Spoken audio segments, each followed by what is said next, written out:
I'm head of Department of General Internal Medicine and Geriatrics, mainly focused on geriatrics, at the St. John of Lord Hospital in Regensburg, Bavaria, Germany. And at the moment we have 100 acute beds. We have a rehab center with 25 beds, and we have a day clinic, a geriatric day clinic. This is not an outpatient clinic, so the persons are brought in the morning, have treatments, they go back in the afternoon. Mainly they are pre-frail with 20 places. Well, now I'm director of the Health and Aging Foundation at the Autonomous University of Barcelona. Then now I don't see patients, directly patients, because our objective is to do research, and also we have some postgraduate programs. Then our job now is trying to do research on how to prevent disability in older people. And to know how to prevent disability, we are very focused on the transition between the healthy aging and the older people with frailty or with disability, to know what are the factors related with, and also if we can do something to prevent this evolution or the bad evolution. Then we're focused with this. And of course, when we do research, we have to collaborate with several or different settings. And we have some projects with in the community, with the primary care, for example, or in a hospital or in a nursing homes, depending of the objective that we plan in the project.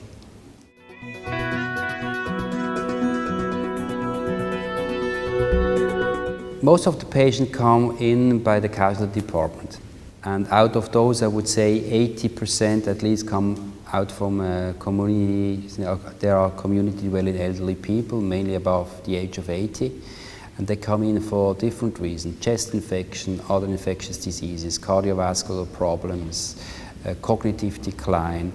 And in all of those, because they come in for index disease, but they're all multimorbid, then many of them are frail, and due to that I think they all are at risk to be malnourished or even malnourished. So I would say in that population, for us it's clear that we do nutrition screening attention in the casualty department.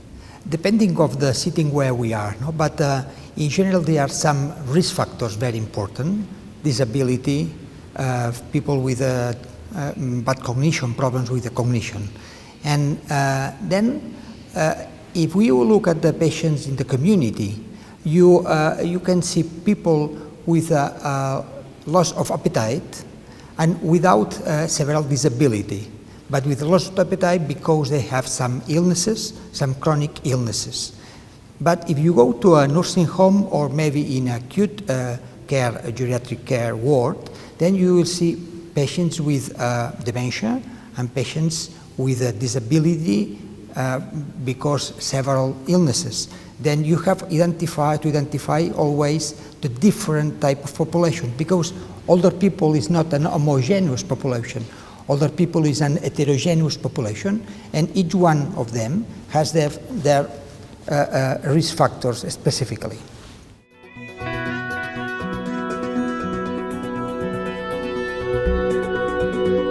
Yeah, first of all, I think, as I said, the risk of malnutrition or being even malnourished is as high as, for example, having arterial hypertension. And I make this example because nobody would think not to measure blood pressure when a person enters the hospital. So you should do the same for the nutritional state. And they're using a validated tool, and the MNA as a screening tool in the casualty department, the MNA short form, because it only takes 2 to 3 minutes, is for sure the first step to go, because you then really find out those who are at risk to have even a bad outcome within the hospital stay. What we look for when we do a screening, malnutrition screening, is to identify people that can be problems with a malnutrition, really malnutrition.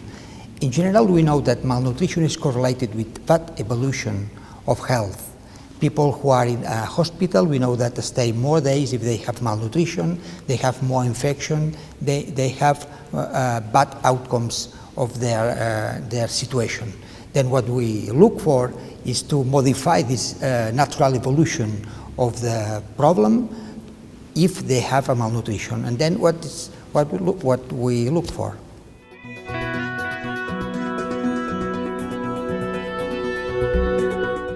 Oh, sure they do. I mean, it depends the tool you use. There are different tools, as you know. We prefer the MNA short form because it has especially been developed for elderly people, asking for specificity in the multimorbidity of old people, like mobility disorders, mood problems like depression or cognitive decline. And if you then can rank the problem within this screening tool, then you know where to go, where you have to go more into detail, where you have doing a thorough assessment, and then specifically interfere.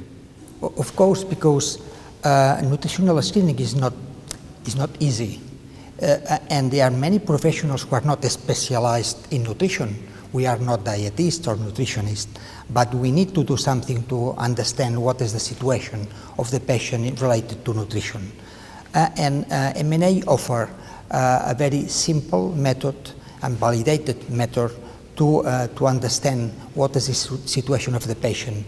Then with MNA we can understand that not the diagnosis at the beginning, but we can understand who are really at risk to have a malnutrition.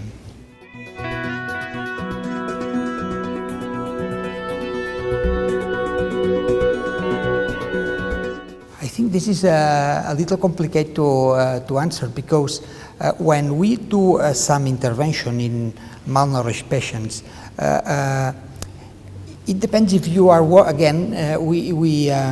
it depends if you are in a community with some patient who has decreased their intake, but that he is not really malnourished, or if you are in a setting where we have, for example, in acute care setting where we have a patient with severe illnesses and really malnourished.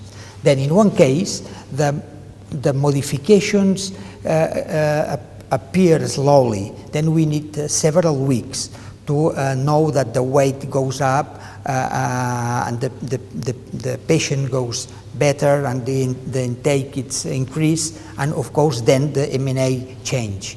If you are in the acute settings, then of course the changes are faster, because they are very related with the inflammatory process or the acute care problem they have. And then the MNA could be modified in maybe days or in 1 week, but it depends on the evolution of the illnesses they have.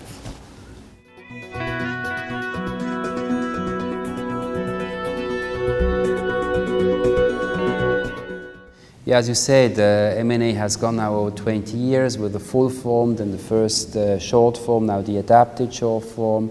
I think it would be helpful, first of all, in a geriatric department, it's part of the comprehensive geriatric assessment. I think it's key, it has to be done by everyone. But there are specific patient groups which evolve more and more, where geriatric medicine is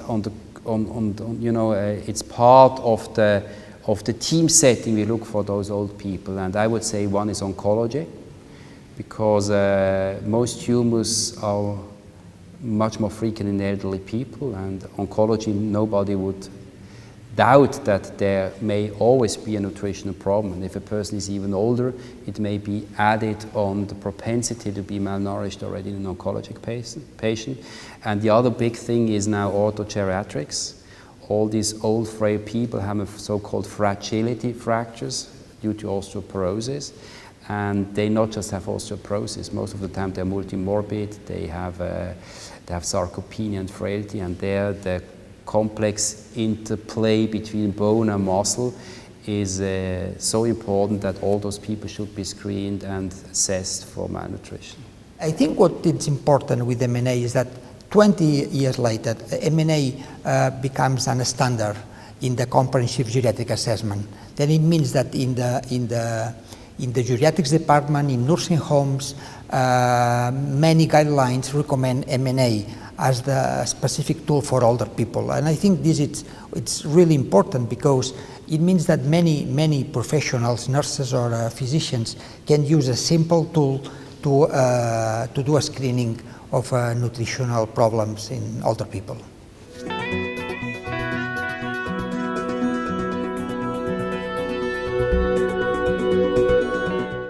Well, that article, it was the article that proposed the MNA short form, and the key point was to have a validated version shorter than the full MNA.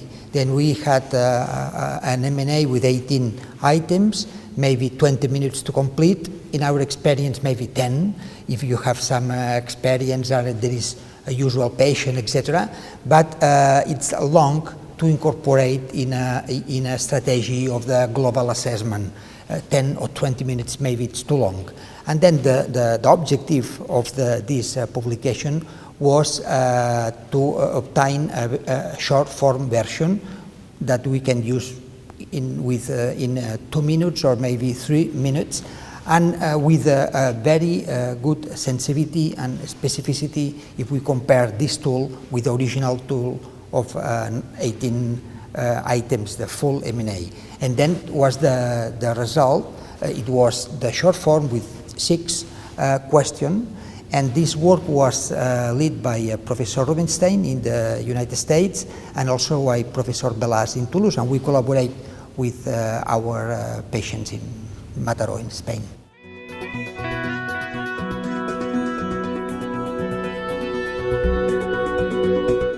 At that stage, there was a lot of question about distinguishing of the full form of the MNA and the MNA short form.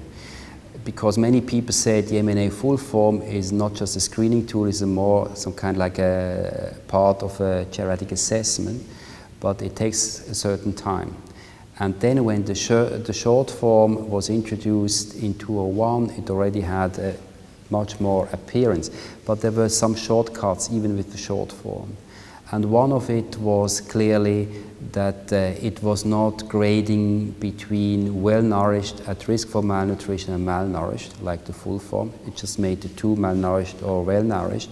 And the other one was that, like many or most also other all screening tool in nutrition, they use BMI. And the BMI may be a problem to be accurately measured in very old immobile people because you cannot weigh them enough. There is also some kind of a question about their height. Do you take the actual height, the long height? So there was some kind of a huge interest if we could replace BMI by something else. And that was the other part of the project in 2009. And we could actually really show that instead of having BMI, if you cannot take it, you can take the calf circumference.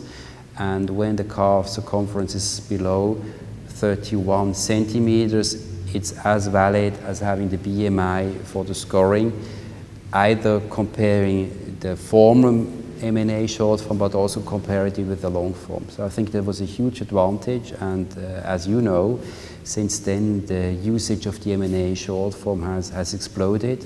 Also in many countries having not used it before, in South America, in India, in Far East and so on. So I think it was, one can say it was a good step ahead.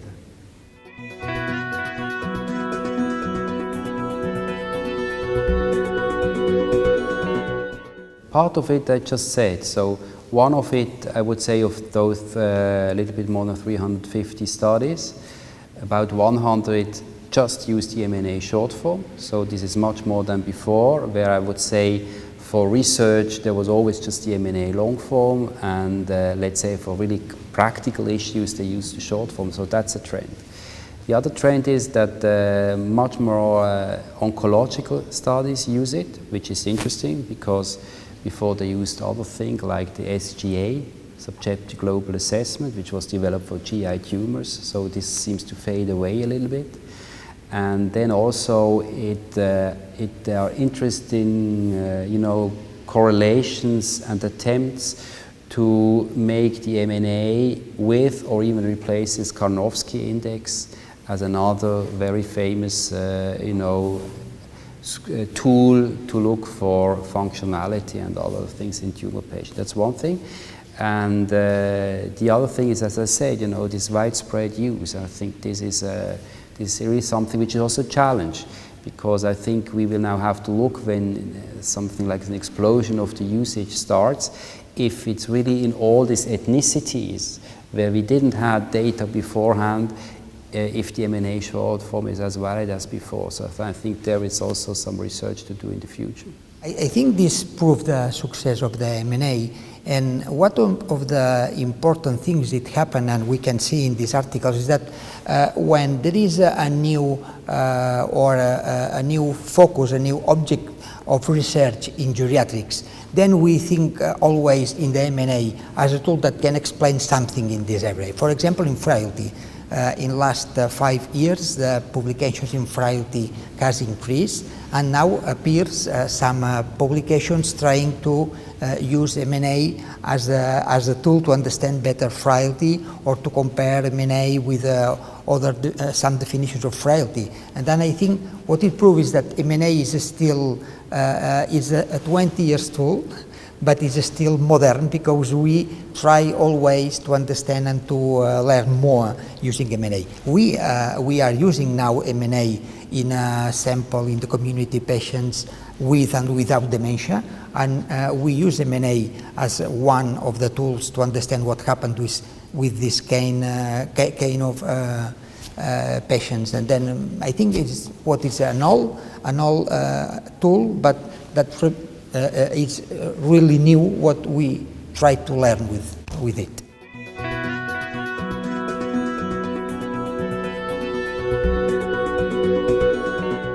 Yeah, I think, a comprehensive geriatric assessment is something like the stethoscope of the geriatrician, we always said.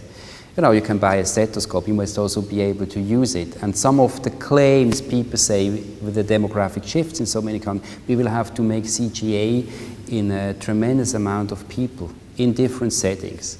And once again, one of the problems is that the complete CGA takes its time.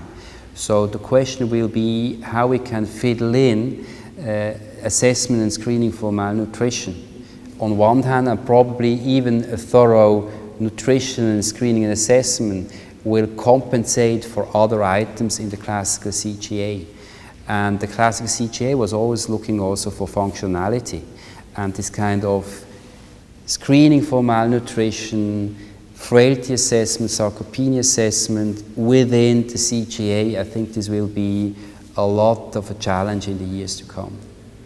Just to say that MNA gives the opportunity to our professionals to do something that is complex, to do simple, in a simple way. And I think this is important in medicine, because undernutrition or problems with nutrition in general are really very complex to understand. But in the clinical practice, we need tools, we need instruments that help the professionals to do their work easily. And I think MNA was one of these tools.